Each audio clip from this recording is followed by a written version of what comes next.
Protesters in Hong Kong flocking to the Polytechnic University, where police forces have surrounded the campus. The hundreds of student protesters trapped inside and been trapped inside for days, resisting arrest. More than 400 students have been detained, that number as of Sunday. The situation among the more violent and chaotic since the protest movement began back in June. And Dean Cheng is here now from the Heritage Foundation, research fellow on Chinese political and security affairs. And Dean, has this recent escalation, has that surprised you at all, given how things had been going for the last few months? And boy, what do you expect to happen next? Unfortunately, no, it hasn't been surprising. We're watching both sides take a ever harder position. We'll see what happens if the Hong Kong authorities hold district elections this weekend. There's some real question about that.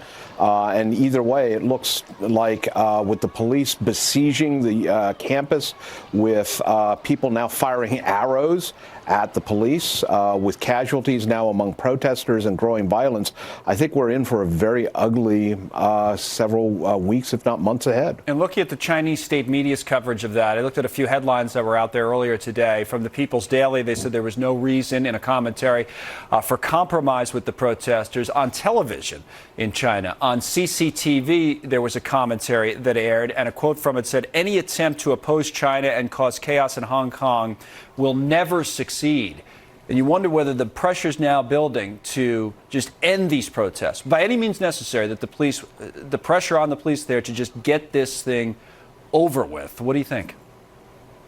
Well, I think on the one hand, we have Xi Jinping also bringing up the Hong Kong issue while he's abroad. This is a very rare sort of thing. Typically, the Chinese only comment on domestic events when they're at home.